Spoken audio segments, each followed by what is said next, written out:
Hey guys, how's it going? Just coming at you with another video here. It's been a little while, but here I am. Um, this video I'm doing here, I tried doing it last night, but I got interrupted. So anyway, this is take 3. I say 3 because I did this video once before, and the way I did so, apparently, if you go back and watch it, you can't hear me. I wasn't using Google Hangouts for that video, so I'm just kind of redoing it. And as I mentioned before, last night I got interrupted, so yeah. So, basically this video, which I mentioned, is a remake, essentially. It's a film review. And what is that film review? This. Jaws. Before I do this movie, right here, let me say something. There will be spoilers in this review, so if you haven't seen it yet, stop here now and go and watch it. Then come back and watch this video. If not, then just if you have seen this movie, then of course, yeah. But just letting you know. So, but anyway, Jaws. It's one of Steven Spielberg's early movies. It was released in 1975. It stars the late Roy Scheider as Chief Martin Brody, the late Robert Shaw as Captain Quint, and Richard Dreyfuss, who is still alive, luckily, as Matt Hooper. And basically, in a nutshell, the plot of this movie is where a shark starts terrorizing a local town, and these three men have to decide to team up and go after it. And yeah, and what kind of shark? It's a great white, to be exact. But yeah, it's basically in the genre of like thriller and suspenseful and all that. And if it is regarded as a horror movie, then of course, then it is. I guess it's not. Let's put those this way. It's not like it's not like Texas Chainsaw or anything like that. But thriller and suspense does fall into that categories like that. So, I'm not sure if there were really very many shark themed movies back then. But if not, then I guess this one really kind of set the standard for more movies to come. This movie spawned 3 sequels: Jaws 2, Jaws 3D, I think, and Jaws: The Revenge. I have not seen any of those movies yet. And this is the only one that I've seen. And Roy Scheider did return for the sequel, Jaws 2, but he was not in the subsequent 2 sequels. So, yeah. What is there to say about it exactly? Yeah, I'm popping my knuckles, by the way, but anyway, ignore that part. But anyway, what is there to say about this movie? As I mentioned, again, thrilling and suspenseful, and I guess if you really get excited, it can really kind of take you on your edge of the seat. And of course, depending on how easily scared you might be, then yeah, well, let's put it this way. The first time I saw this movie, there was at least one scene that maybe jumped me, whoa. And that was at one point when Brody and Hooper they go out late at night, and Hooper has go down and do a little bit of scuba diving, and he's looking at this boat that is that it's as sunk and all that, and luckily the Jaws went after, and a dead body pops up and all that. And you can tell it's been underwater for a little while and all that. And when that happened, it was like, whoa, I didn't see that coming. And the second time I watched it, watched it a couple days ago, a couple nights. You know what I mean? And when I was watching it, I knew it was going to happen, but I still maybe jump anyway, you know. So yeah, and let's see. But of course, it's not just your you know action movies to where if it can even can be regarded as such to where everything happen suddenly but actually it does take it um it does have its moments where you can sit down and just like appreciate it. I guess like um for and this can be said for the characters too, because actually think hey it could be said that the movie takes time to actually let you appreciate the characters. Because for an example, um, um, what's his name? Brody. He's at home and he's having a moment with his son, and he's like kind of copying each other's like uh, um actions and all that. And he's like, it's meant to like as a little bit of a parent-child moment, And speaking of the characters, um, who are lead characters? See, there's Chief Brody. He's the everyman of the group, and I guess the town at large, because the town itself, it's called Amity Beach, and it's Massachusetts. Now, the town itself doesn't exist. Massachusetts, of course, is a real place. It's right here in the U.S. It's up in New England. But Amity Beach is a fictional town. Excuse me. Anyway, it was filmed largely in Martha's Vineyard, which is a real place. So like if you've ever been up there before, you should have an idea as to what it looks like, and I'm sure it looks a lot different now than it did back in the 70s. But then again, I've never been there, so I wouldn't know. I've never even been to New England, so yeah. But anyway, I'm sure you get my point, though. But yeah. Anyway, like, yeah, he's just trying to do his job and all that in light of the event of this movie, because they realize that there's a shark on the loose, and how that problem came to pass was that in the very beginning of the movie, this is one event that really sets up the chain of events for what happens throughout the rest of it. Was there's these people hanging out at the beach, and all that. And this one girl, her name is Chrissy Watkins. She decides she's gonna go out for a swim. Naked, of course, skinny dipping. And while she's doing so, a shark comes up and gets her, nom nom nom. And of course, the town gets a hold of it, and Chief Brody, he's trying to convince the mayor, like, hey, that we got a shark problem going on, and we need to, do something about it. Like, hey, let's close the beach down until we can figure things out. But the mayor is like, no, it's 4th of July, commercialism, and it's like, come on,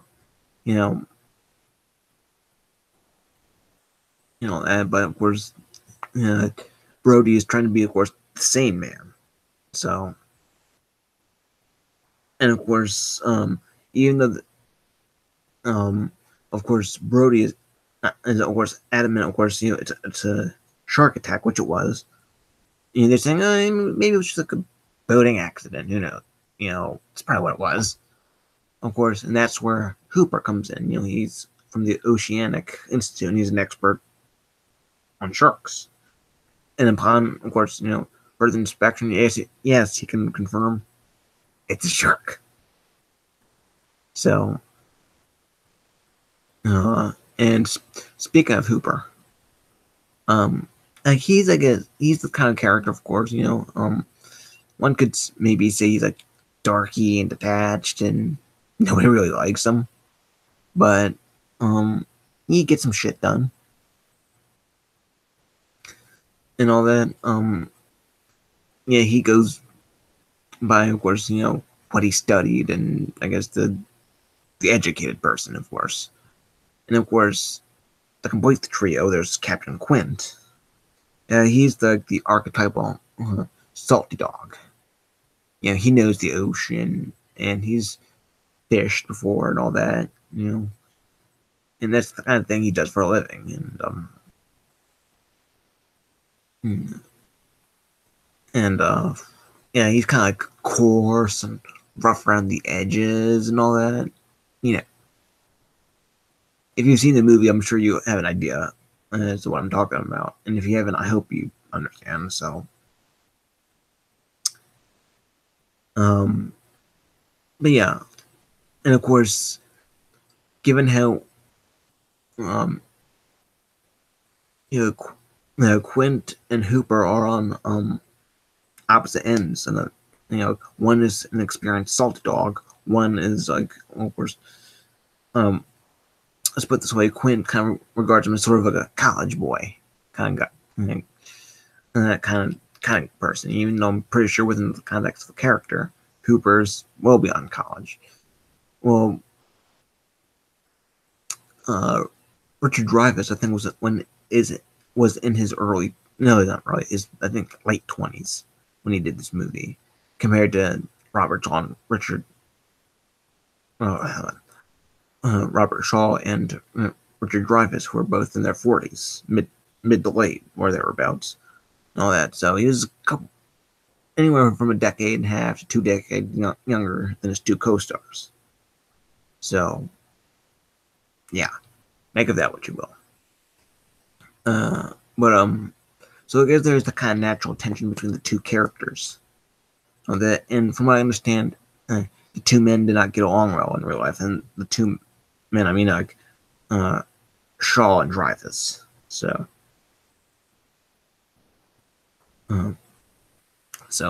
yeah. I mean, I guess that part of it had to do. I think from my understanding, is that Shaw was an alcoholic. I mean, it was said that I think when he was sober, he was a very nice guy. But you put a drink in his hand, and he was one competitive son of a bitch, in the words of Roy Scheider. So, so there's a lot. I'm sure there's, but yeah, and I guess in addition to that, and whatever other reasons there was for the two men not getting along. But anyway, but yeah, so I guess whatever tension that the two men had, and behind the scenes, I guess one could say maybe that could made the tension between the two characters all the more authentic. Quint and Hooper. So, but yeah, and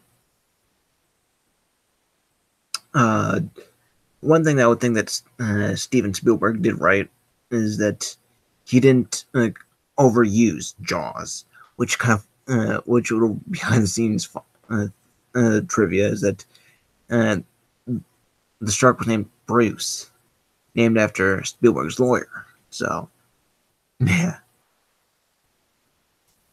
So he kind of made it a point to not actually show the shark itself, and whenever Bruce was around, they used the famous theme, dun dun dun dun dun dun, and that music was used to let you know that Jaws is around and he's out to get you. speaking of which, there were at least a couple more incidents that before they decided, all right, let's take care of the shark.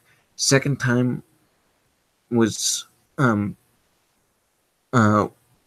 was when a kid got eaten. His name was, within the context of the movie, of course, his name was Alex Kinchner, something like that. I'm probably butchering the name slightly, but I'm sure his first name was Alex. But third time, an attack happened. It was actually on the 4th of July itself. And, ate up another guy. And since an incident happened on the 4th of July itself, while at the hospital, because Brody, he's a dad of 2 kids, 2 boys. One of them was in shock, but otherwise he was all right. It was while they were at the hospital, Brody finally managed to convince the mayor, let's do something about it. And in this case, let's hire Quint. He's like, fine, do it. And of course, that's so, yeah. And of course, what's kind of interesting about this movie is that the first time I watched it, the way it was structured thematically was in a way kind of similar to Jurassic Park here. And spoilers for this movie if you haven't seen it yet. I did a review on it a few years ago. By the way, go check that out. Yeah, shameless plug. But anyway, and by that I mean with Jaws, there was this singular event that kicked off the chain of events, which of course would be the main plot of the movie. In this case, a girl got eaten by a shark, and that's where the higher ups of the town, like the chief and the mayor and blah blah blah, and it was, hey, there's a shark around. We need to do something about it. And there's the main event, and then there's and then there's the period of the film that where and the characters think, okay, there's a problem. How do we go about dealing with it? And then when they finally decide to confront the problem head on, as usually occurs in the second act of the movie, and the first act is what I just described. And with Jurassic Park, it did a similar thing.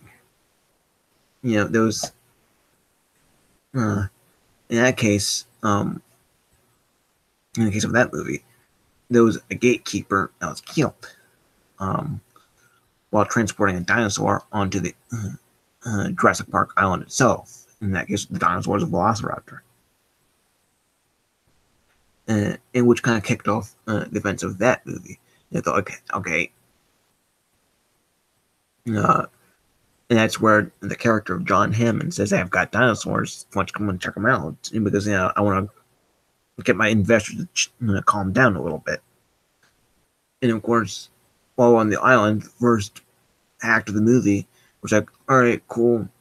You have your moment where you can stop and smell the roses. But then Murphy's Law comes into place. Kicks in. If you don't want to know what Murphy's Law is, it's anything that can go wrong will go wrong. And and the first act of the movie, takes, where you sit and you have the time to actually sit down and think about it. And that's what the characters do. They sit and talk first. And then the second act is where the action takes place. So this movie kind of took a page from this one. But then again, I guess both movies were directed by the same guy, Steven Spielberg. So, yeah. So, but I'm sure, hopefully you understand what I'm trying to get at here. Now, with Jaws, it was, of course, as far as the music, it was scored by uh, John Williams, who has scored number of movies. Like some of Steven Spielberg's pictures, Star Wars. Though he did not score Rogue One. Why he didn't? No idea. Um. So of course, and some of his music has been was very iconic. Like as I mentioned, Star Wars, Jaws here, Jurassic Park. Yeah, and even if the movie itself didn't do that great, at least you can count on uh, the music of John Williams being a plus. You can at least, that's one thing you can remember about it. And of course, that's the thing about music; it really kind of gives the scene a personality, or at least it matches what the tone of how the scene is going. Kind of like, for example, when we finally see Jaws in the flesh, uh, well, or where he finally makes his grand entrance. That's while they're on the boat. The Orca, and Brody is throwing some fish meat and he's chumming. And he's like, why don't you come down and chum up some of this shit? And then Jaws pokes his head out and he's like, what's that? And he's like, and that's where it leads up to him like, you're going to need a bigger boat. And then there's that scene when all three of them finally sees Jaws. And it's like, the music really kind of matches that moment. Like, especially if you look at it for Quint, too. He's finally getting to his nemesis, because with Quint, he's got this thing about sharks, because due to him being on the USS Indianapolis during World War II, which was a real life incident, of course. And he was there, and given what he experienced, he's doesn't like sharks and all that, and that's what kind of motivates him to go after him and all that. And I guess in a way you could maybe call him like Captain Ahab from Moby Dick, because over the course of their journey trying to take out Jaws, in a way, he does a thing or two about that it's kind of a little irrational. Like at one point while the boat is damaged, Quint is trying to make not Quint, Brody. He's trying to make contact with the mainland, and Quint comes up and smashes and like da da da da, and Brody's like, "What the fuck, dude? Really? Why?" And Quint is, "Yeah, whatever, fuck, I don't care." There's that, and of course, they at one point they just try to start leading the boat back to taking the boat back to the mainland so they can lead Jaws in that direction too. And Hooper's like, "Dude, you're gonna burn the engine out. Slow down." And he's like, "Yeah, I don't care. I'm, So, although, to be fair, in an element of the hunter being the hunted, Quint was eaten. It's kind of like kind of one of those things that the one thing he fears the most caught up with him. And when he actually does get eaten, there's no music playing as he's getting killed. So it's like, yeah, that can be kind of jarring. You usually expect music to add to the moment, but it's like the fact that there's none playing is like, So, but yeah, and of course, Hooper and Brody do survive. Hooper's at least is briefly thought to have been killed. I mean, he's briefly thought to have been killed. I mean, we the audience know he's alive, but there's a time where Brody believed he was the only survivor, and ultimately he was the one that did so. It because he was using a gun and shooting at it as the orca was sinking, and Jaws was chewing on like a pressurized barrel or something like that. And then iconic moment where he's like, "Smiley, you son of a bitch!" Boom. Yeah. And it's cool. What's kind of interesting too is that when Brody finally finds out that Hooper is still alive, and like they're relieved to see each other, and then Hooper inquires Quint. And he asks like, "Is he still okay? Is he alive?"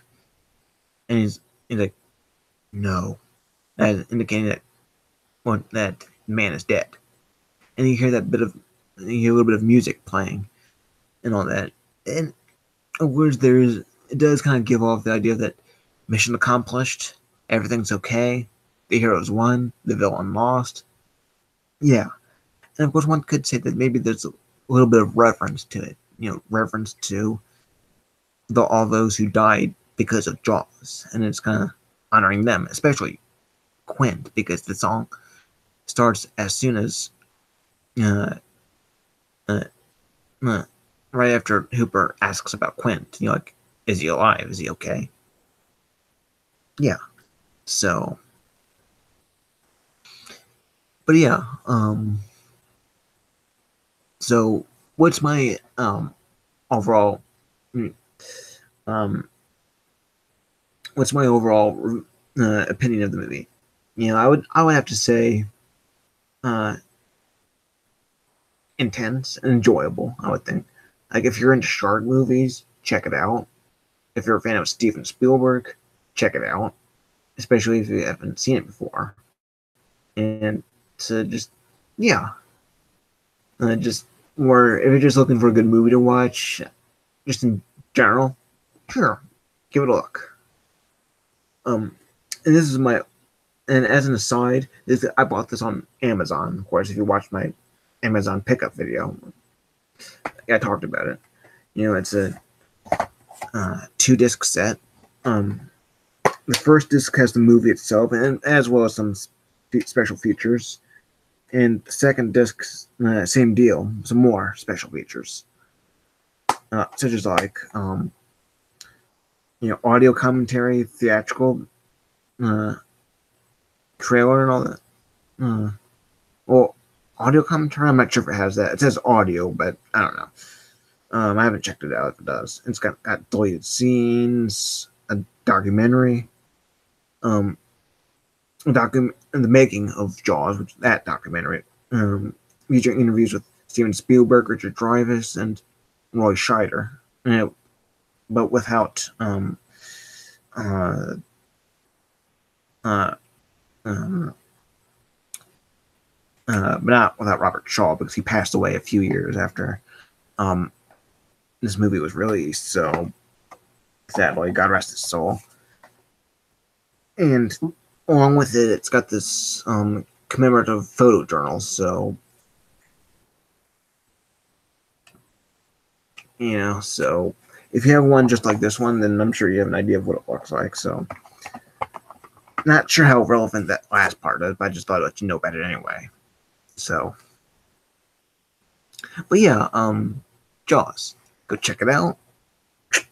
Yeah, but then again, but yeah. So I guess with all that said, I guess rate, comment, subscribe. And I know there's probably a lot more long-winded movie reviews, but if you've got the attention span to stick through it, awesome. And just however you choose to watch it is entirely up to you. So, I guess with all that said, just rate, comment, subscribe, and I'll see you next time. Bye, guys.